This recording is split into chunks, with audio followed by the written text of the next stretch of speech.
Ребята, у нашего товарища сегодня день рождения. Участник кругосветки, причем дважды, Александр Смирнов.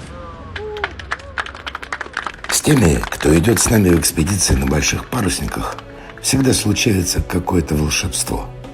В чем оно? Не объяснишь в двух словах. Крузенштерн и Седов как машины времени.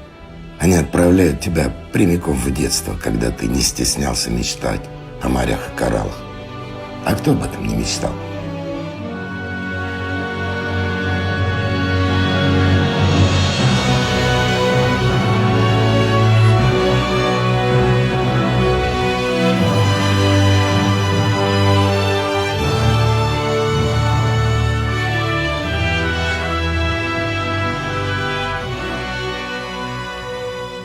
Сам я впервые оказался здесь, когда снимал фильм о первой русской кругосветке.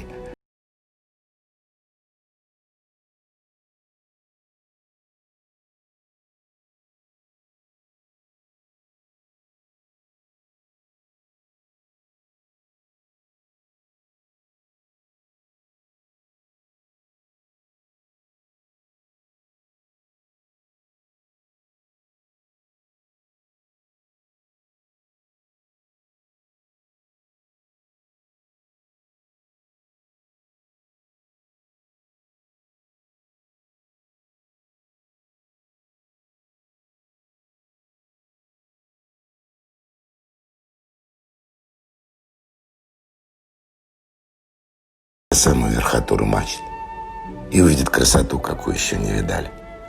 А когда барк выйдет в открытое море, соленый ветер выдает из них все случайное, второстепенное, и в каждом останется только важно, что было, есть и должно быть. Они познакомятся с людьми, каких еще не встречали, работяга на море.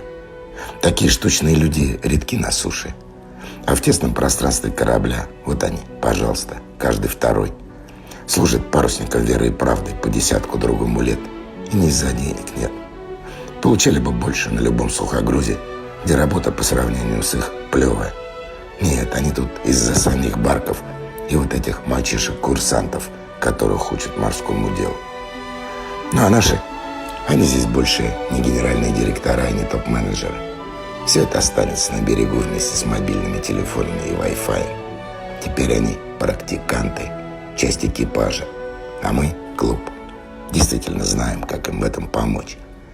Морской распорядок, занятия, парусные авралы — весь день расписан по минутам.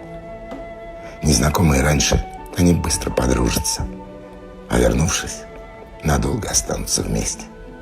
И на всех снимках из морского похода будут улыбаться или смотреть наверх. А это, скажу я вам, очень полезно для человека. Целую неделю улыбаться и смотреть наверх.